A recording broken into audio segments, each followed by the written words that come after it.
Regardez cette vidéo, n'hésitez pas surtout, partagez aux autres parce qu'on veut que l'information passe.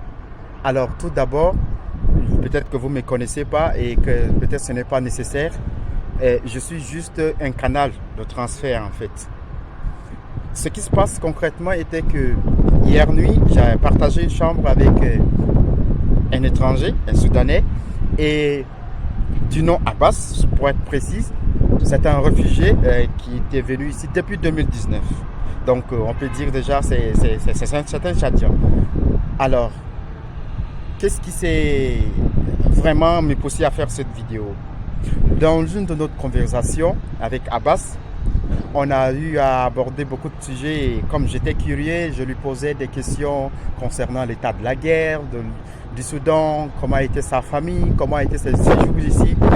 Et il était obligé de me vomir que voilà, la guerre était si réelle et horrible, bien entendu, et qu'ils acceptaient vraiment l'aide que le gouvernement tchadien apportait.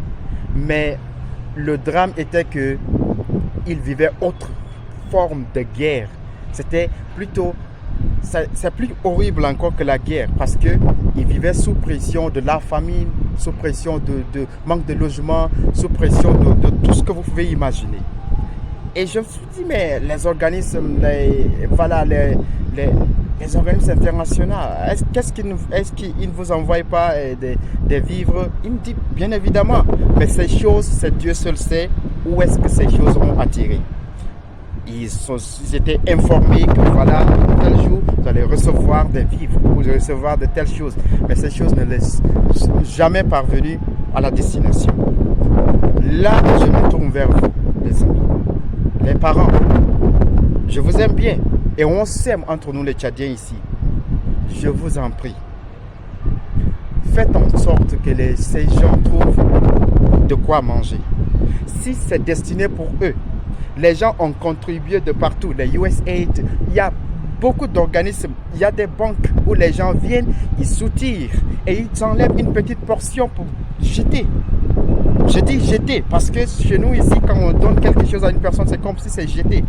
Mais ces gens étaient conscients de pouvoir donner parce qu'ils savent que ça va apporter des contributions à une autre personne. C'est cet argent que les organismes internationaux prennent pour venir au secours à ces gens. Maintenant, quand on donne, un pauvre prend son petite monnaie pour donner à un autre pauvre et toi, tu veux encore emballer ça. Ça ne va jamais te rendre riche. Ça ne va jamais augmenter ni réduire ce que tu as. Ça peut peut-être qu'empirer ta pauvreté. Je vous en prie. Donnez-les si ça leur revient de droit. Faites de sorte que on ne sait jamais. Demain, ça serait votre cas. On ne sait pas. L'inondation, il y a tout ce qui peut arriver à un être humain. Ils n'ont jamais pensé, peut-être quelques années en arrière, que ce genre de choses pouvaient les arriver. Alors, si vous faites partie de ces gens, je vous en supplie, au nom de tout ce que vous croyez, aidez ces gens. Ne les laissez pas comme ça. Merci si vous m'avez écouté. Les conditions ne sont pas réunies et voilà, désolé pour ce truc. Je suis obligé, contrainte, parce que je ne suis pas chez moi et ça vaut le coup de le faire. J'espère que le message est passé. Ne gardez pas pour vous, partagez aux autres aussi. Merci.